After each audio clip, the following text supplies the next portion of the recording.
and generally a lot cheaper than injection molded, and you can actually do parts in these guys that you can't do in injection molded.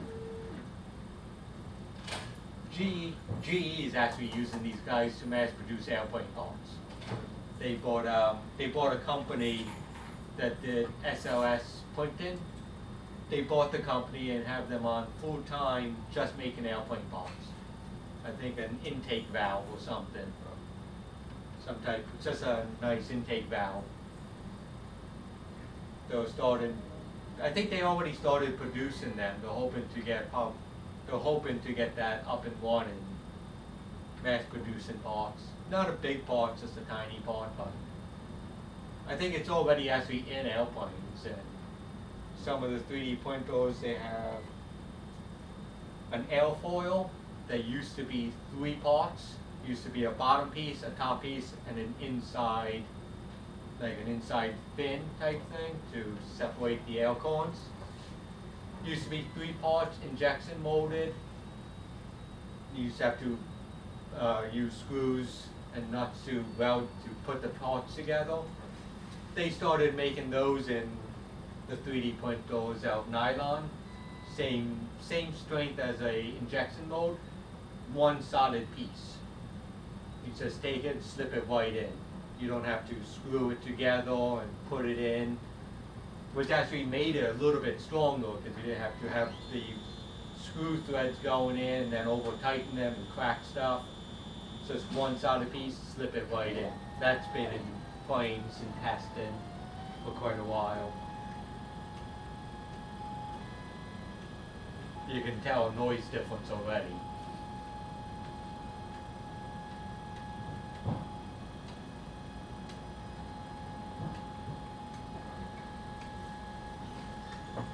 Any questions? Comments? Money? Are you printing anything right now? Yeah, just an architectural model. All 3 or just 1? Just one. Just one. I'm not printing what's on the screen. I have the USB drive over there with a whole bunch of 3D projects on it. I just picked one at random. That was an architectural model I printed out for a student a couple weeks ago. It's a lot of support material. I pulled it off the 3D printer and handed it to him. It's like, here, have fun. I don't know if he ever got the stuff off. I printed out a couple phone cases from there for the dean, and wow, it was bad. Really? It was bad. Those ones selling Is she still using them? I have absolutely, though actually, I would say they were probably not usable. that? Oh, what's this thing? I've used Too small, too big? too much support material.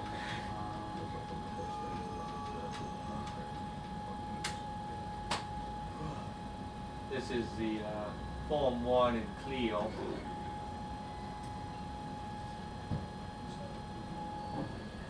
I thought I put them up here. Thor's hammer. Maybe not in there. Here. That's all support material inside there. Oh, wow. She actually requested it in blue with black text. So I printed it probably the wrong way. That's why there's so much support material. I probably would have wanted it with the back cover facing down. I would have wanted to print it in this orientation, not the other way. But she wanted it in blue, and she wanted black text. It was a gift for Donald. So the first I printed it, it actually stopped printing about a third of the way through. Luckily I was able to restart the print. It stopped again. I came back down. I actually wasn't going to do this, but I happened to be down here to restart it a second time, and it was like 20 minutes away from the test. This was like a 4-hour print job, mainly because of the support material. I had printed it upside down, it probably would have been a little bit faster. But there still would have been support material because the sides had clips on the side, so it would have needed to add support material. With probably could have done it without the support material and crossed my fingers and hoped for the best. Because it wasn't much of an overhang, so probably could have been able to do it. But I was able to get the text. As soon as I started to do the text, I paused it, I swapped out to the black and actually did something. But there was no way I was getting rid of all that support material. Sand it down. I was using a Dremel, and the Dremel kept stopping. I was actually trying to use one of the cuddles on it. The thing kept stopping. It's not a very good Dremel. And I feel like I'm missing a piece on my Dremel. I couldn't get the sanding things to actually stay in place. I think I'm missing one of the brass rings or something. But even then it was, I'd sit there and I'd be moving the thing and the thing would stop if I put too much pressure on it, and I was getting absolutely nowhere. I was getting absolutely nowhere. The razor blade was actually kind of working, but there just wasn't enough clearance up on the top, on the bottom, or on the side. I was using a screwdriver to try to get underneath there, which was somewhat working, but the support material was just all zigzaggy, and I actually just gave up. I handed them over to Beth Riddle Guth in Cranford, who requested them. I actually printed two of them, one here and one in Cranford. The Cranford one I did in just blue, and the text actually came out pretty nice. It was just a couple, probably like 2 millimeters high or something. High enough that you could see it and feel it without being obnoxious. That one I didn't even attempt to do the support material. I didn't even attempt to remove it. I've been adjusting settings to try to get the support material easier to get off, but I've had no luck. They do so good of a job explaining what all of this stuff is. I don't know what any of that stuff means.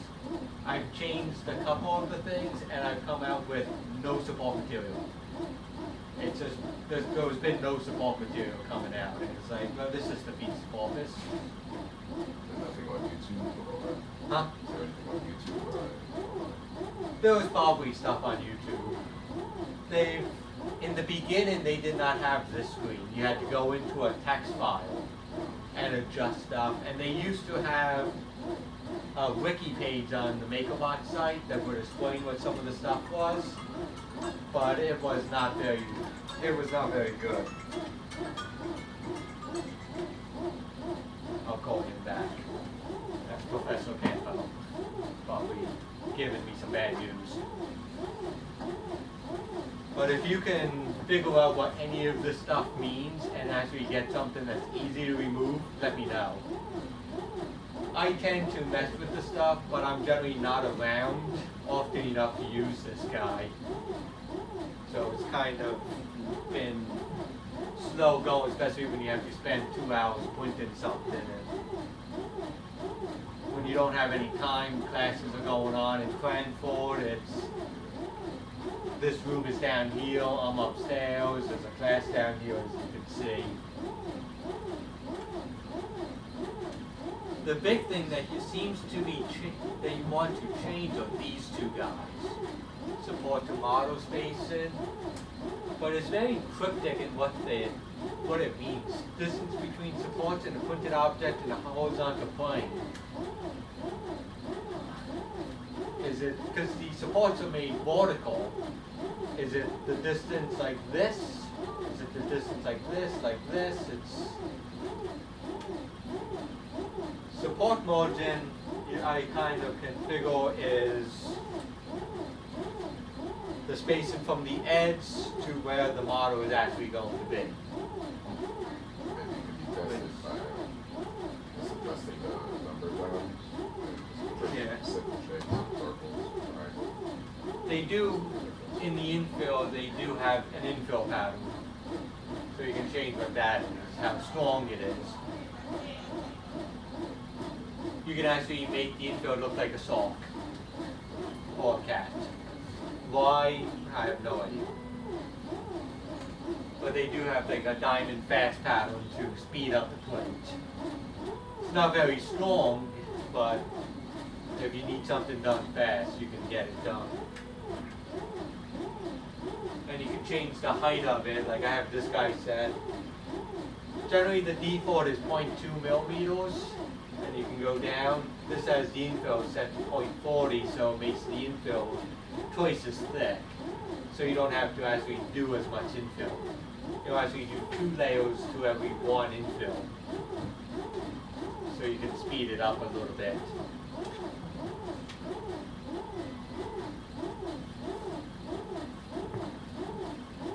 None of the stuff you don't want to touch. The filament, retraction. The retraction distance we have found in the past to make that 0. It makes your part stringy, but we were having a lot of trouble. Every time it goes to move to a new place, well, it did some extrusion, and then once it goes someplace else without extruding, it would pull the filament out. It would pull the filament back up, and then move to prevent stringing. Oh, so you set it to 0. We would set it to 0 so it wouldn't pull it back, because we were finding it would pull it back and the point would jam. Right. It would just not work. It would not.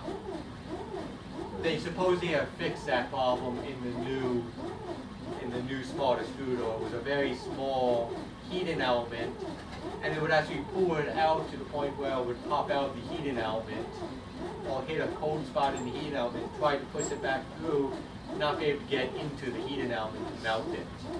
So the thing would jam, which would require us having to open the thing up and pull the filament out. I think the problem is probably the actual makeup of the plastic. It seems like Not too much. it's jamming. They didn't do a very good job with the opening, which they've actually have admitted to in the video of the new Smart Extruder. They've actually have admitted that the distance was too small, it was too narrow, it wasn't feeding in properly.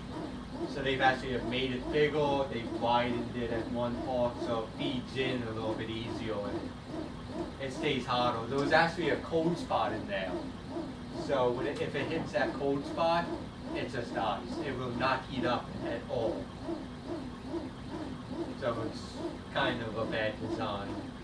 But I feel like they were under the gun to make that thing, because right before this pointer came out, or this pointer was designed after they were bought out by Stratasys.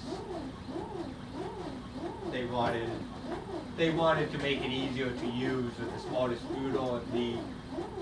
The extruders themselves are actually a consumable object.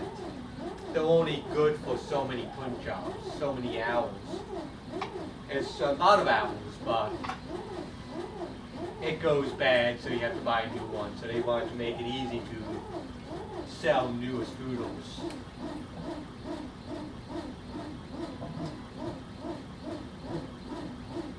And luckily for us, we chose the good pointer. This is the PLA. I don't even know what it stands for. It's some type of polycarbonate. It's cornstarch. It's a cornstarch plastic. It heats up at a lower temperature, I think. It cools fast. It doesn't warp. No toxic fumes. Well, it's a little iffy on the toxic fumes, but compared to the ABS plastic, which is what the Legos are made out of, the ABS stuff, you need vented. The stuff stinks. You need to heat the bed. This guy needs to be heated. This guy, you don't need to heat it. With the ABS, that needs to be heated because the ABS actually cools so fast that the plastic will actually shrink. So you're printing something, by the time you're done, the bottom layer has shrunk several inches. It's so bad. So you need to keep it hot on the bottom so it doesn't shrink, so it doesn't cool. This stuff doesn't shrink nearly as bad. I've had issues of it actually shrinking, which is actually kind of where the raft comes into play. I was doing these guys without rafts, these are just table caps. They would actually shrink, they would actually pull up ever so slightly. With the raft, it actually kept it flat better. So they actually printed nicer. So all actually, I hear rumors of this. I'm not entirely sure where they are. But I think it's in Cranford in the ALC or something. There's a couple of printers, 3D printers, they use ABS. I would not recommend using them. I don't know what their policy is down there, or who's running them, if anybody's watching them. But here, the door's locked, security can let you in since you're club members. The Cranford one, you can actually run overnight if you want. This guy you can run overnight. Only problem is, I don't know how many people are here that will be able to let you into this room. I'm generally here at night. But my Google phone number is actually on the door. That's my Google phone number, which I blocked all phone calls from. But if you actually send me a text or something, I'll generally text you back. I've only had one person that will use that.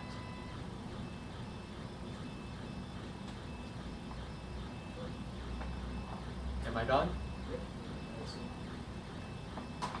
You guys have fun? I see people